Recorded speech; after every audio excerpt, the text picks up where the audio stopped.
So this webinar, we made it happen because we thought that all of you mentors, you're doing such an incredible job and you are the fuel for our organization. Yet sometimes educational inequality can be a bit of an interesting topic, and sometimes you don't know what exactly it is or how exactly it kind of visualizes in real life. So we want to give you some information on that, and we want to give you some facts, and then also I'm also just a normal student like you guys as well. So all I did for this one is I conducted a bit of research in cooperation with the research team, just to give to you a short introduction into what educational equality actually is, so that we can then kind of continue, and based on that we'll have a discussion at the end, which is also the main part of this entire thing. So feel free to ask questions throughout, either in the chat or just raise your hand or something. And exactly, let's get started. So the agenda. First of all, we're going to talk about what educational inequality actually is and why we're talking about it just now. Then we'll continue about facts of educational inequality and how it manifests in real life. We'll continue with thinking about how privileged our mentor group is based on the type form that we sent out to you. Then we'll talk about what Project Access does to combat educational inequality, what you can do to combat educational inequality, and then we'll have our discussion. Introducing ourselves. So we actually did all of that. So we have Philoen, Alex, actually the head of London campuses. He unfortunately can't join today, but he would be someone that kind of leads the London team for now. He sends kind regards through me. Then we also have Max, he's for Imperial. We have Rebecca, for head of Durham, Oliver, the head of UK campuses, me from KSL campuses, also Aryan for Warwick. And yeah, so what is educational inequality? Now, the first thing when you have a presentation to do anything, right, you Google the topic, and what comes up first when you Google the topic? A definition. And where's the definition usually from? Wikipedia. Now, Wikipedia is a bit of a tricky one because usually we think that it's not really a reliable source because everyone can write in it, right? But in fact, Wikipedia is an amazing opportunity for many people because as we as students know, textbooks can be very expensive and knowledge can be very expensive, and going to libraries is not available for everyone. So Wikipedia has actually done an amazing job in creating access to information for everyone, and usually the facts that are in there are rather correct. So despite all the definitions that I read on actual articles, I used the definition that I had in Wikipedia for this one, and I think it really suits it rather well. Educational inequality is the unequal distribution of academic resources, including but not limited to school funding, qualified and experienced teaching, books, and technologies to socially excluded communities. These communities tend to be historically disadvantaged and oppressed. More times than not, individuals belonging to these marginalized groups are also denied access to the schools with abundant resources. Inequality leads to major differences in the educational success or efficiency of these individuals and ultimately suppresses social and economic mobility. Sounds cool, right? If there was an actual name after this, you'd be 100%, right? But just because it's Wikipedia, we don't really believe it. But yeah, if you look at it, I also highlighted some parts because I think these are the ones that actually distinguish this particular definition from many others, because most definitions from books or anything, they take the first part more literally. This about actual materialistic resources. Do I have enough books? Do I have enough money to go to school, etc.? But then this access, this knowledge, this more qualitative resource thinking is also a really, really big thing, because it denies this access to experience. It denies access to growth, which is why we want to go to university. And yeah, I think this is also showing that the efficiency of a human being is kind of set down due to that, and the suppression of social and economic mobility is also the thing, because whether we want it or not, when we want to reach a specific goal, and especially if that goal is rather high, usually the direct way and the easiest way is through university. So we deny a lot of people the opportunity to get there quicker or better due to this educational inequality. Why now? So there's three things that you probably have read a lot about, and I'm just going to touch upon them very briefly. Three things that have been shaping our current situation in the UK, but also globally. First one is COVID-19. So there's this amazing report that we'll also share with you on the Facebook groups. And it calls the people under 25, under the age of 25, the COVID generation.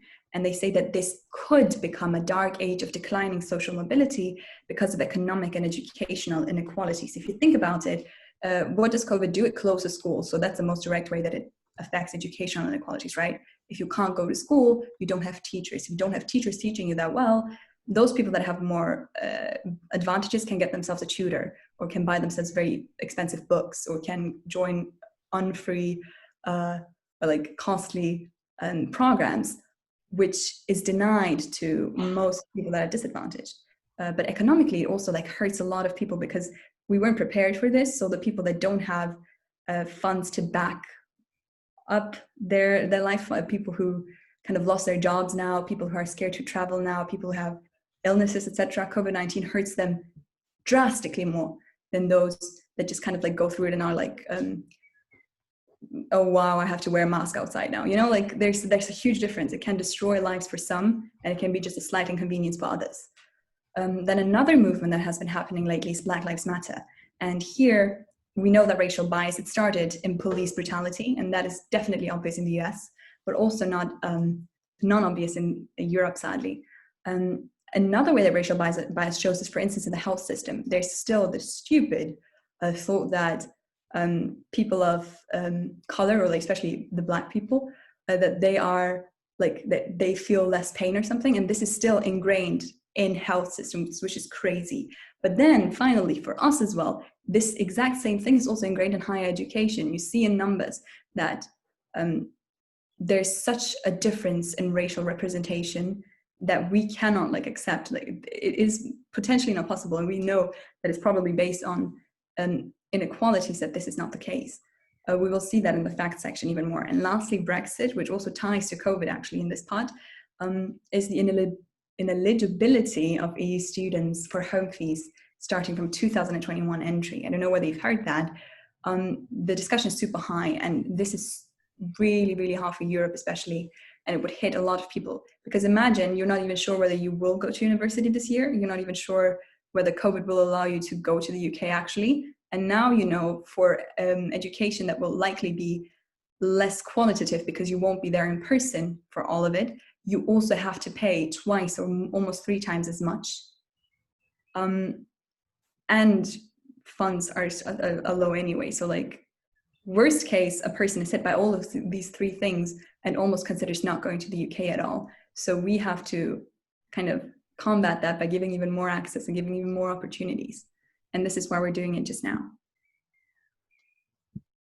Now to facts of educational inequality. How does it manifest itself? And there's different things. So first of all, we have admission. The most advantaged backgrounds continue to represent the highest proportion receiving places at over 55%, while those from the most disadvantaged groups was 12%.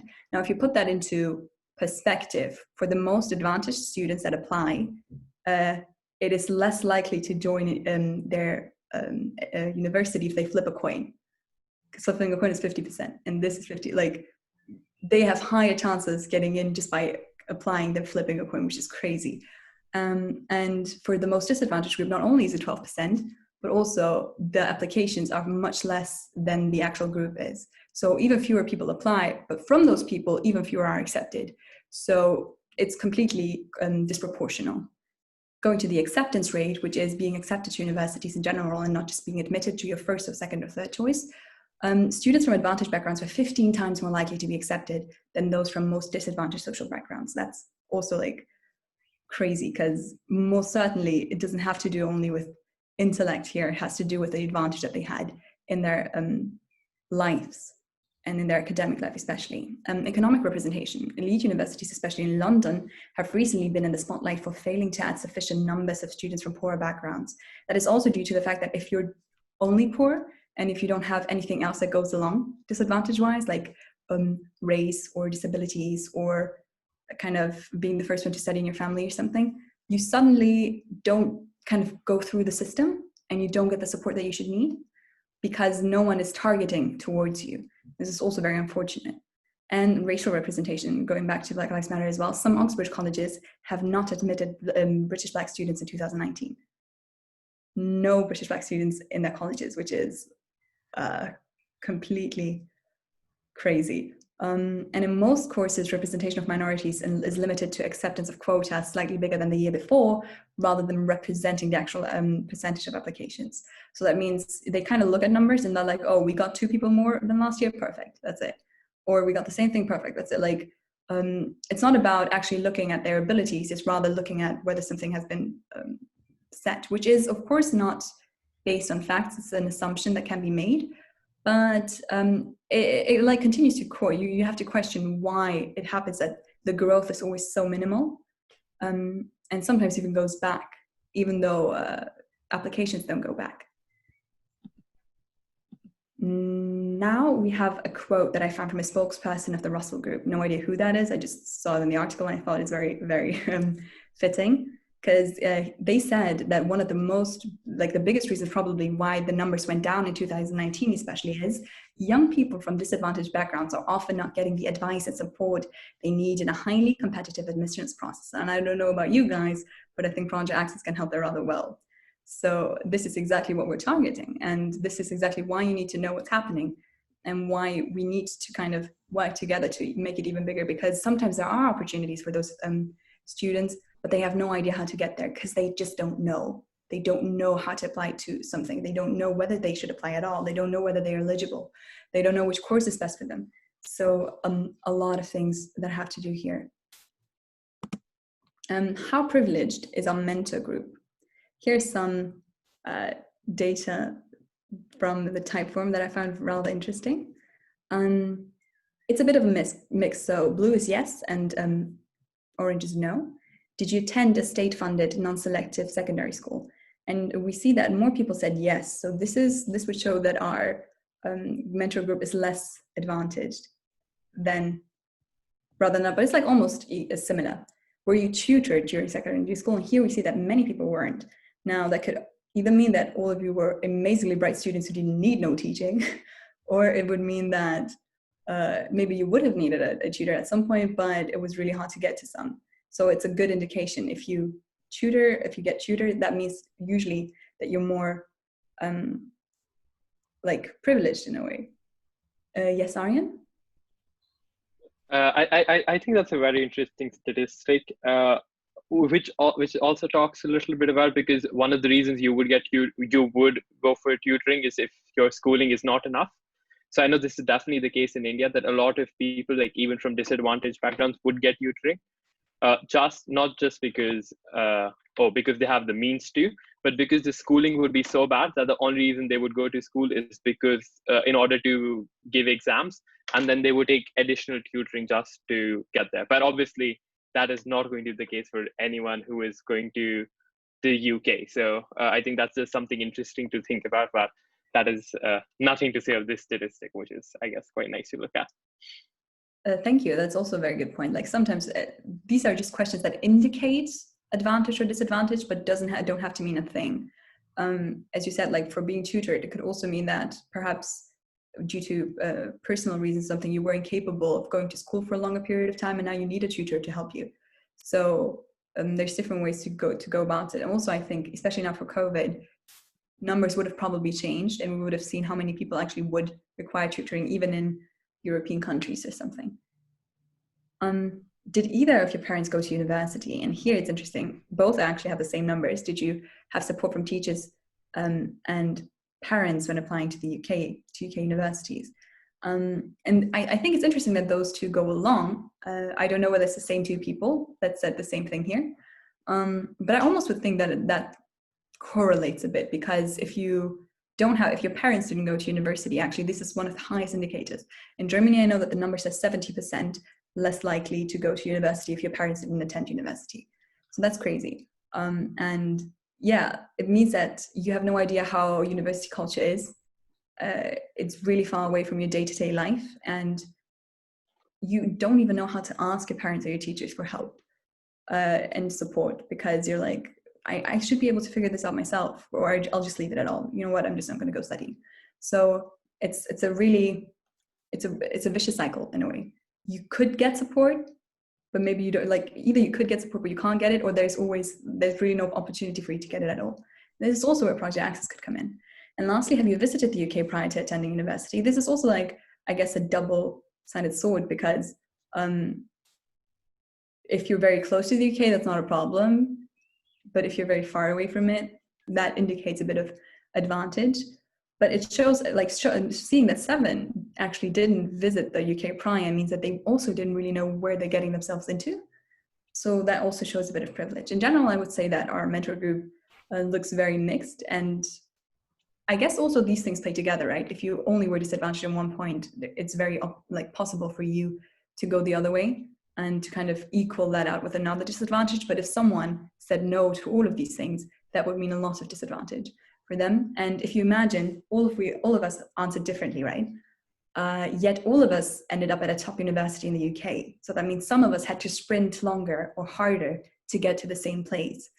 And that's just not fair. So I'm really happy to see that either way, whether you were disadvantaged or not, you just want to give a fairer, equal, like a more equal playing field for others that are yet to come. What does Project Access do to combat educational inequality? And here, like, a short recap of what Project Access actually does. Project Access is an international nonprofit set up to provide bright students from non-traditional backgrounds with personal mentors who are currently university students at one of our target universities. So the fact that mentees are bright students, that means we really get ourselves mentees that have a chance to get in and want to get in and are motivated. Second, with mentors helping on a one-on-one thing, that's also really, like, I was a mentee myself, right? I think a huge thing that we don't realize is just how impactful the idea of having a mentor is. Like, imagine being young and imagine having a student from your dream university, your dream career, kind of talking to you one-on-one and telling you, like, replying to your questions and taking time for you. That elevates your, like, self-worth a lot. You're like, you know what, if this person takes so much time out of their day to help me, I might actually be worth it, and there might actually be a chance for me to do something. And lastly, once they receive an offer, mentees form part of our campus community, because a huge problem as well is the dropout rate. So up to 20% of different universities from the most disadvantaged backgrounds drop out in their first year.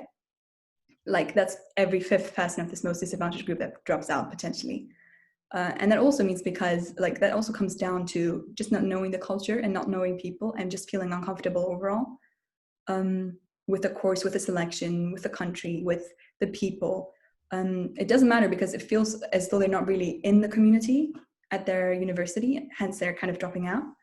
So creating community is what we're trying to do in campus teams, not only for our mentors to kind of help each other out, but also for our mentees to have a more welcoming environment once they come to the UK. So this is also where you could shine as mentors. Here are screening criteria, because I think that's also an amazing way to see how we actually get our mentees. Like, I'm really sure you wondered probably at some point, what do we actually, like, what does my mentee, like, have that they're getting mentored by me? And there's 4 different things. The socio-economic background. So if you're the first in your family to study, or if you come from a low-income family, and other reasons as well, of course, for all of these. For demographics, it would be, for instance, if you come from a small city or if you come from an immigrant community. For geography, it would be if you come from a country where few students go abroad to study at top universities. And the last one is also very interesting, is information and support, or access to information. This is something, because if you think about it, as I said, a lot of people kind of go through the system without getting the support, because they're not extremely socioeconomically disadvantaged, not extremely demographically disadvantaged, not extremely geographically disadvantaged, yet they don't get the support they need and they don't get the information they need. And this is the reason why they don't get accepted to universities, which is also where Project Access comes in, which I also like, because this kind of gives even more opportunities. The last criterion would be grades, but even for grades, we kind of go as low as possible with the admission. So we really only then would not accept you if there's no chance at all that you would get accepted by any university based on your grades. Other than that, we also give a lot of options there. And yeah, there's 3 parts to combat educational inequality: the mentorship, the research, and raising awareness. For mentorship, as I said, give the mentee confidence to apply. Like, you just merely existing already do a huge job. Then if you also provide them with the correct information and support, that elevates their application even more. Another way that you can provide people with information is you don't even have to be a mentor, like a mentor for someone personally at all. You can also share the word about PA and kind of talk to mentees that you think might need our support, or mentors that might be good mentors. So there's many different ways that you can provide people with information and support outside of your mentorship. And I think this is a great thing. Like when you're part of Project Access, you don't just think about educational inequality that when you are talking to a mentee, you think about it hopefully longer than that. Research. So we research on mentorship experience and educational inequality just to kind of do our part here as well. And raising awareness, which kind of goes along with this research, spreading awareness of the fact that educational inequality exists and is thriving, sadly. And with our mentor base, having students to advocate and set up for this cause, we're doing a huge thing. What can you do to combat educational inequality? 4 main parts. First of all, educate yourself. I mean, this has been a huge kind of shout out from many different movements, but really educating yourself, reading about it, and figuring out what is actually going on and why we have to think about it. Because like when people hear inequality, they're like, humans are equal, we should work towards that. Yes, but kind of understanding where it actually comes from, understanding how it's been working, even for me now, like having this presentation and preparing it kind of made it even more obvious just how much we still have to do and how different the world could look like, and how much better the world would be if everyone that has potential could live up to that. So we will be sharing some resources in the Facebook groups on how you can have like 3 different reports that I will share, but you feel free, if you have any research or something, just comment and send like links or just names or something, and kind of let's help each other find out even more about that. Be a good mentor. Kind of goes without saying, but sometimes you're a bit maybe stressed with exams, or you have a lot of personal things going on, but don't forget about your mentee, check up on them. And if you have a mentor and a mentee, kind of be there for them, but also be a good mentor in general. Be a good mentor to people you're not officially mentoring. If you see someone struggling, kind of maybe guide them to our website. If you have the opportunity to share our thoughts or like our organization with schools or something, your former schools, do that as well. Like you can be a mentor to many more people than just PA providing them with you. Be aware of your own lack of privilege. One thing is that most people have some kind of privilege, even for me. Like, yes, I was maybe sometimes disadvantaged, but compared to my family in Albania and Kosovo, I am completely privileged, and I am completely like, I have a chance at achieving stuff that they certainly would have never had. So kind of being aware of that humbles you as well. And it's a bit sad, and it's a bit like, it makes you grumpy if you're like, well, I worked really hard for this place, you know, I own it and I deserve it and I'm here. But think about whether you would be here if you had to run a longer race. Think about whether you would be here if you were from a country where no Wi-Fi like is ever available. Think about it being a girl if you were from a community where you aren't even allowed to go to secondary school. Like, think about that there's so many more things that could have happened to you that would have made it almost completely unlikely that you're here. And on the one hand, be grateful, but I mean, you're still here. So like, you're already here. So I'm preaching to the choir. Like, educate yourself and be there, and yeah, really like get into it and feel this guilt, but also turn it into something positive. Turn it into wanting to make it better and wanting to make the gap smaller. And lastly, do more inside Project Access. We have a lot of opportunities coming up for you soon. It can be joining the team completely, which is of course a bit of more commitment. You can also kind of, if we share a thing like, please share this one pager, or please write this blog post, or please, I don't know, create this resource with us, or we're also working on something called ambassadors for Project Access, or specialist mentors, where you create content for the programs that we're developing. So those kinds of things are also super interesting and super great to get into. If you're interested in any of that, feel free to reach out to me. Yeah, so in the Facebook groups, you probably have seen my name. Other than that, like, reach out to your personal campus office or something, and we can definitely get you somewhere, and keep you in mind if we have something to do for you. And yeah, these are my sources, and that's it. Any questions? Other than that, we would start with the discussion. We could like stop the I'll stop the recording now. precisely.